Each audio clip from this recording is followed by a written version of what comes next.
In 1973, Alan Howard began as a family-run hair and beauty wholesalers in Stockport. 45 years later, their company owns 22 stores and they offer hair and beauty courses at their 17 training academies across the north of England. Their website is a trade-only wholesale e-commerce site where users must create an account to purchase products. We had access to the Google Analytics reports that highlighted bounce rate data and showed that mobile and tablet traffic have accumulated for 76% of sessions over the last year. Therefore, our testing will be carried out on mobiles. During the expert review, we put ourselves in our users' shoes and distance our own technical knowledge in order to analyse the site with a better user focus. A heuristic evaluation was then completed to look at more technical aspects such as accessibility and content presentation. For this evaluation, Amaze heuristics were chosen because the website is broken down and given an overall score. The end score was 41%. Each issue was also evaluated by severity based on a traffic light system, with red being a serious issue and green being not. Although males are increasing their position within the industry, Alan Howard's demographic is women aged between 25 and 55. This walkthrough will be completed with a 45-year-old woman in mind. These tasks were chosen because analytics reports bounce rate problems with each stage.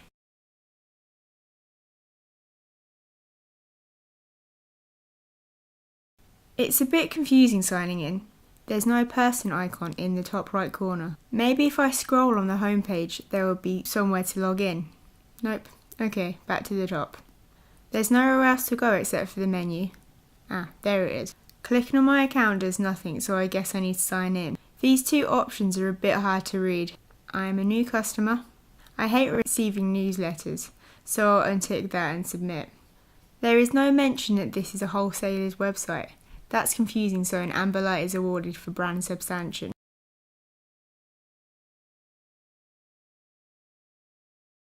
Once I've logged in, I have to search for the product I want. I finally found the product and added it to my basket. Luckily, my postcode doesn't apply to the geolocational restrictions. I continue, but I've had to add my house details again. I accept the terms and conditions, but can barely read them. I finally go to PayPal. This is annoying that I have to sign in to view prices, but this is a part of their business model. There is no information regarding returns, so service experience receives an amber light. Courses are not obvious on the menu, and it seems strange the education is treated as a product. This will confuse users because it doesn't follow best practice. This could be contributing to the 65% drop-off rate within this process.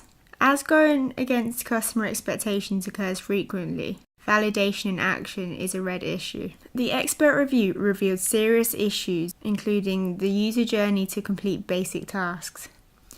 According to Suresh, it was impossible to fully submerge ourselves into the world of our user, so usability testing will help deliver more authentic user experiences.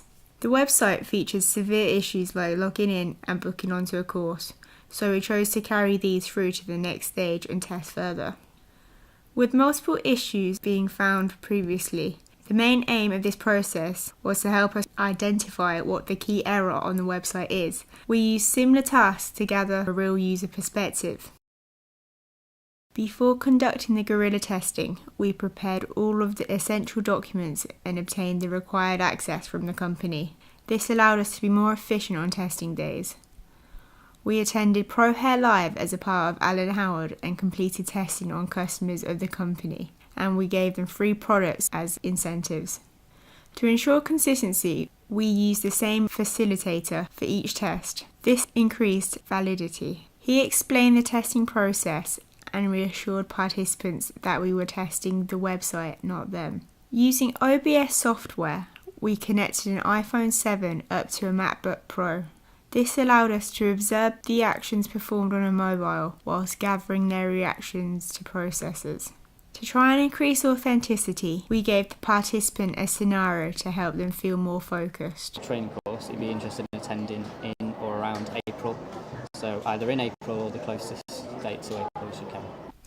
We gathered 8 participant responses. They were all either stylists or apprentices, and because Alan Howard's demographic is so broad, Our sample age was also broad. However, 62.5% of respondents matched our persona. We relied on convenient sampling, which resulted in all-female response. As we used existing customers within our sample, they are already familiar with the overall layout of the website. Despite this, there were still problems signing in and registering. 25% of participants had difficulty understanding what the error was after they had filled the form in. It makes a big difference to me on anybody's site or anything I'm logging into. I want to know which one's wrong. One participant directly opposed their opinions by believing that a red highlighted box was sufficient enough at indicating errors. But that was very clear because it came up as a red box. Despite their beliefs, this isn't best practice, as IRIS states that 8% of men and 0.5% of women are colourblind and have difficulty differentiating between red and green. According to Denelk, error messages should be specific to the situation. In this case, an error message should inform users of which part of the form is incorrect in a written message. 25% of users also expected a sign-in or register icon in the homepage navigation. This isn't really explanatory as to where to go. Like, I would like a little thing there, set up account. UXM say that you must clearly state where users are supposed to log in when they arrive to the site. As previously stated, a sign-in icon would easily solve this issue. One participant confirmed previous theory that booking onto a course isn't a product and should be treated differently. I don't kind of like that because this is booking on a course. It's not a product. The participants also discovered that some pages have broken basket functions. Now I'm assuming I've picked it and I want it in my basket and it's not doing it. This was missed in the expert review and is a fatal coding error. Despite her age, this participant had issues with the accessibility of the content. She couldn't read the text and had to zoom in. The writing's a bit small. The writing's small, okay. Yeah, it's not the best colour neither. As she is younger and having these issues, there's a high chance that this will affect older users, as 81% of visually impaired people are over the age of 50, according to the World Health Organization. The guerrilla testing helped to confirm some of our previous theories as well as introduce us to new issues. There were still some difficulties with locating the registration form and it delivering unclear error messages to the user. As the user's ability to perform any of the tasks relies solely on them being signed into the website, we now knew that this was our focal issue. We achieved our aims of the guerrilla testing process. This gave us the ability to structure further testing sessions. This stage of testing allowed us to gather data from a larger number of Alan Howard users to understand their opinions about the site. As we were now focusing on the sign-in register process, we needed to establish what our aims of the usability testing were, so we could choose the best possible method of achieving them. As we had access to the customer database, we knew that UserZoom was the most efficient testing method because we could gather more accurate results based on a larger sample of 45 participants. We created a questionnaire that first let participants explore the homepage, tested their ability to log in, and then gathered qualitative data about their experience.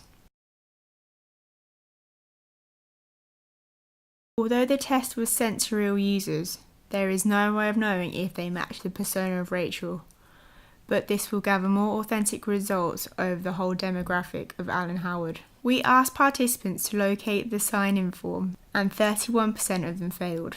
As this test was conducted on current users of the website, there is a high possibility that they have memorised the sign-in process, as was implied by 15 participants, so the fail rate could be much higher for new users and could deter them from the brand completely. 8 people commented on the homepage, as that is where they would first expect to see a sign-in option. To gain an understanding of user expectations, we asked participants which 3 steps they would complete in order to make a purchase successfully. Out of these results, 71 people placed signing in as the first step. Whilst this suggests that they know they need to sign in, previous results have shown that the difficulty of doing so could stop them from proceeding to purchase products. We asked people to imagine using the website in their everyday duties and to explain what they would do next if they failed to locate where to sign in. Whilst it is promising that 33% of users would try again if they couldn't sign in, as users they shouldn't have to inconvenience themselves and repeat steps or go in store.